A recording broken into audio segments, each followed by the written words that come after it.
Praise the Lord. जय मसीह की। आप सभी को मेरी ओर से प्रभु यीशु मसीह के जन्मोत्सव की ढेरों शुभकामनाएं। Merry Christmas. मैं विश्वास करता हूं आप सभी बहुत ही अच्छे हैं और प्रभु यीशु मसीह के जन्मोत्सव को उत्साह के साथ मना रहे हैं। परमेश्वर पिता का धन्यवाद हो कि इस वर्ष भी उन्होंने हम में से हर एक को यह खूबसूरत मौका दिया है कि हम अपने प्रिय लोगों के साथ मिलकर क्रिसमस को मना पा रहे हैं।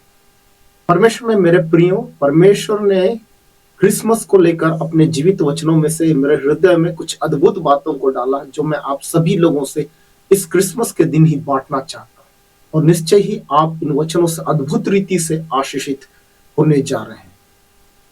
वास्तव में हम सभी मसीह यीशु का यह जन्मोत्सव क्यों मनाते हैं? रियल क्रिसमस क्या है?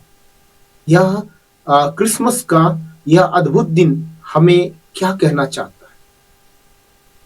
सभी लोगों के पास इस सवाल को लेकर साधारण से जवाब हो सकता है कि हम हमारे उद्धारकर्ता, मुक्तिदाता प्रभु यीशु मसीह के इस पृथ्वी पर जन्म लेने की खुशी में हम सभी क्रिसमस मनाते हैं। हाँ, यह बिल्कुल सही जवाब भी है।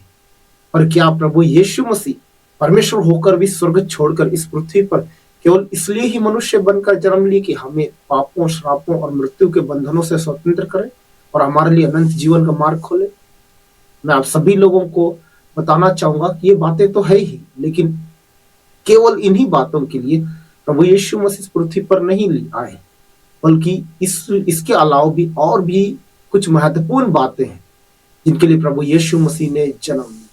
और उन्हीं महत्वपूर्ण बातों को परमेश्वर ने मेरे हृदय में डाला जो मैं अभी आप लोगों के बीच में रखना चाहता हूँ। वैसे हम सभी इस बात को बहुत अच्छी तरह से जानते हैं कि प्रभु यीशु मसीह के विषय में उनके इस पृथ्वी पर जन्म लेने से बहुत पहले से ही, अर्थात उत्पत्ति के समय से ही उनके जन्म लेने के विषय में भविष्यवाणियां होती रही हैं। इसके अलावा बाइबल के पुराने नियम के हर एक पुस्तकों में उनके विषय में बार बार भविष्यवाणियां होती हैं, लेकिन यशायाह नबी की पुस्तक में हम उनके जन्म लेने की भविष्यवाणियों के विषय में बाइबल के अन्य पुस्तकों से कहीं अधिक स्पष्टता से पाते हैं।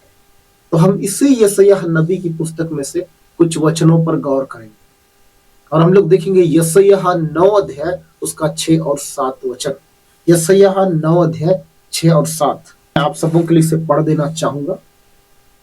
क्योंकि हमारे लिए एक बालक उत्पन्न हुआ, हमें एक पुत्र दिया गया है और प्रभुता उसके कांधे पर होगी और उसका नाम अद्भुत युक्ति करने वाला, पराक्रमी, परमेश्वर, अनंत काल का पिता और शांति का राजकुमार रखा जाएगा।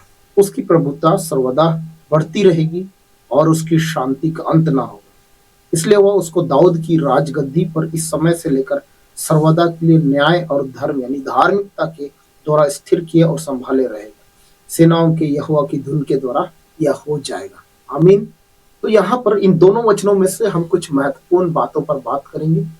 तो सबसे पहले यहाँ पर 5 बातों के विषय में हम देखेंगे। सबसे पहले यहाँ पर लिखा हुआ है हमारे लिए एक बालक उत्पन्न हुआ। हाँ, मेरे और आपके लिए प्रभु यीशु मसीह दिया गया। दूसरा, हमें एक पुत्र दिया गया है। यस, मुझे और आपको एक पुत्र दिया गया है। तो यहाँ पर हमने 2 बातों को देखा। एक तो है कि हमारे लिए एक बालक उत्पन्न हुआ यानी प्रभु यीशु मसीह, एक पुत्र दिया गया यानी प्रभु यीशु मसीह। अब क्यों दिया गया, अब यहाँ पर आगे हम देखेंगे। और प्रभुता उसके कांधे पर होगी। यहाँ पर से आपको इसका जवाब मिलेगा कि प्रभु यीशु मसीह क्यों इस पृथ्वी पर जन्म लिए। प्रभुता उसके कांधे पर होगी। और इस वचन, इस बिंदु पर बात करने के लिए मैं आपको और एक वचन दिखाना चाहूंगा। इफिसियों की पत्री 5 उसका 23। इफिसियों की पत्री 5 अध्याय 23 वचन। यहाँ परमेश्वर का वचन कह रहा है, क्योंकि पति पत्नी का सिर है जैसे कि मसीह कलीसिया का सिर है और स्वयं ही देह का उद्धार करता है। तो यहाँ पर मैं इस वाक्य को ले रहा हूं, जैसे कि मसीह कलीसिया का सिर है।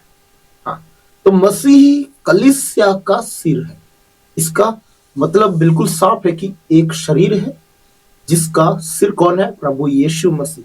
और सिर से नीचे का भाग, सिर से नीचे का सारा भाग, गला हो, कंधा हो, सब कुछ है ना, उन सारे शरीर के अंगों में कंधा भी शामिल है। जैसा कि अभी हम लोग यशायाह 9 उसका 6 में हम देख रहे हैं।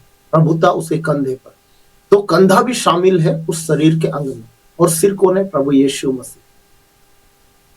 और परमेश्वर का जीवित वचन यहाँ पर यशायाह 9:6 में कह रहा है कि प्रभुता उसके कांधे पर होगी।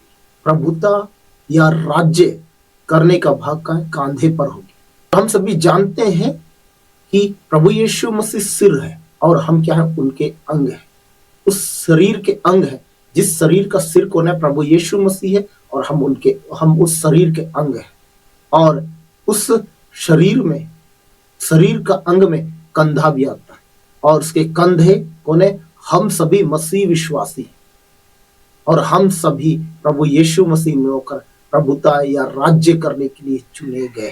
हालेलुया! क्या ही अद्भुत है। Thank you Jesus. अगला हम देखेंगे चौथा, उसका नाम अद्भुत युक्ति करने वाला, पराक्रमी परमेश्वर। उसका नाम क्या है? अद्भुत युक्ति करने वाला। और आप और हम सभी अच्छी तरह से जानते हैं कि सोचने, विचारने, योजना या युक्ति करने का काम मन और मस्तिष्क करता है, जो सिर का ही भाग है। पांचवा बिंदु, उसकी प्रभुता सर्वदा बढ़ती रहेगी और उसकी शांति का अंत न। उसकी प्रभुता सर्वदा बढ़ती रहेगी। उसकी प्रभुता यानी राज्य सदा बढ़ती रहेगी। प्रभु परमेश्वर इस पृथ्वी पर हमें राज्य करने के लिए भेजे। लूका 19 अध्याय उसका 17 और 19 को जब देखेंगे, वहां पर प्रभु यीशु मसीह दृष्टांत के विषय बात कर रहे हैं, जिस दृष्टांत में कुछ लोगों को तोड़े दिए गए हैं और कुछ लोगों ने उन तोड़ों में से और तोड़ा कमाया।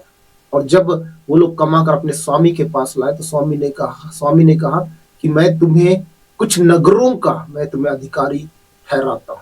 यानी उन नगरों पर वो क्या कर रहा है? राज्य कर रहा है। तो यहाँ पर कह रहा है कि उसकी प्रभुता सर्वदा बढ़ती जाए। कैसे? किसके द्वारा? प्रभु यीशु मसीह की प्रभुता, उसका राज्य हमारे द्वारा बढ़ती जाती और बढ़ती जाएगी।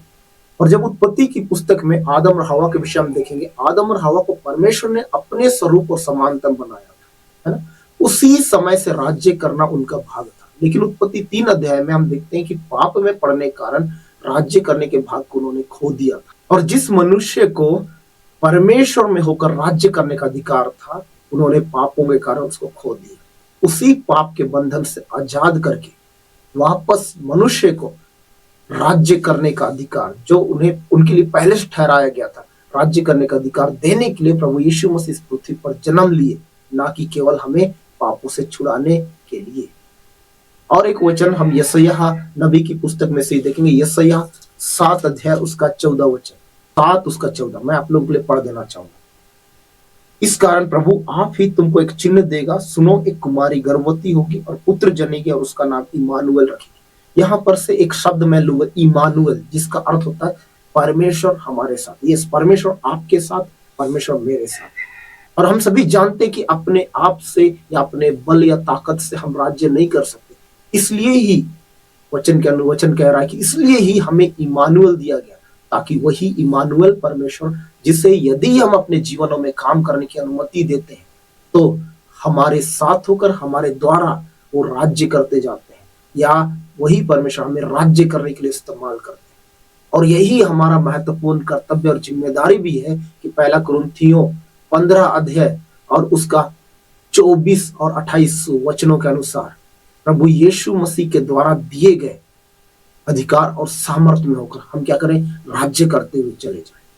हम राज्य करते जाएं और अंत में हम उन्हें उस राज्य को सौंप दें। तो हर एक वर्ष प्रभु यीशु मसीह के जन्मोत्सव यानी क्रिसमस में इन्हीं बातों को ध्यान करने का, गौर करने का बहुमूल्य समय, अवसर परमेश्वर हमें देते हैं। और इन महत्वपूर्ण बातों को अपने जीवन में काम करने देने के लिए पवित्र आत्मा के द्वारा वो हमें प्रेरित भी करते हैं। तो आप सभी को मैं कहना चाहूंगा, यदि हर वर्ष क्रिसमस में केवल खाना पीना, अपने सगे संबंधियों से मिलना ही हो रहा है, तो आप अभी तक रियल क्रिसमस को नहीं मना रहे। क्योंकि रियल क्रिसमस तो प्रभु यीशु मसीह के साथ उसके अनुग्रह में होकर राज्य करते जाने का, कमिटमेंट करने का दिन, यानी निर्णय लेने का दिन, जिसके लिए उन्होंने इस पृथ्वी पर जन्म लिया था। परमेश्वर में मेरे प्रियो, क्रिसमस वह दिन है जो हमें याद दिलाता है कि प्रभु यीशु मसीह में होकर हम और आप इस पृथ्वी पर राज्य, इस पृथ्वी पर क्या है? अधिकार और सामर्थ्य के साथ राज्य करने के लिए ठहराए गए, चुने गए, और प्रभु यीशु मसीह के आगमन यानी रैप्चर में उनके साथ बादलों में उठाए जाए। आमीन। निश्चय आप सभी परमेश्वर के इन जीवित सामर्थ्य वचनों के द्वारा बहुतायत से आशीषों को पाया है। आप सभी अन्य लोगों को, अपने दोस्तों को, अपने मित्रों को, अपने रिश्तेदारों को इस महत्वपूर्ण वीडियो को जरूर शेयर करें, ताकि अन्य लोग भी अधिक से अधिक इन महत्वपूर्ण सच्चाइयों को जानकर आशीषों को प्राप्त करते चले। प्रभु यीशु मसीह आप सबों को बहुतायत से आशीष करे, और जिन वचनों के द्वारा परमेश्वर ने हमसे बातें की, उन वचनों के द्वारा जितने भी अनुग्रह प्रभु यीशु मसीह हमारे बीच में खोले, उन सब अनुग्रह का प्रगटीकरण आज ही से हम सबों के जीवन में होता चला जाए। आमीन।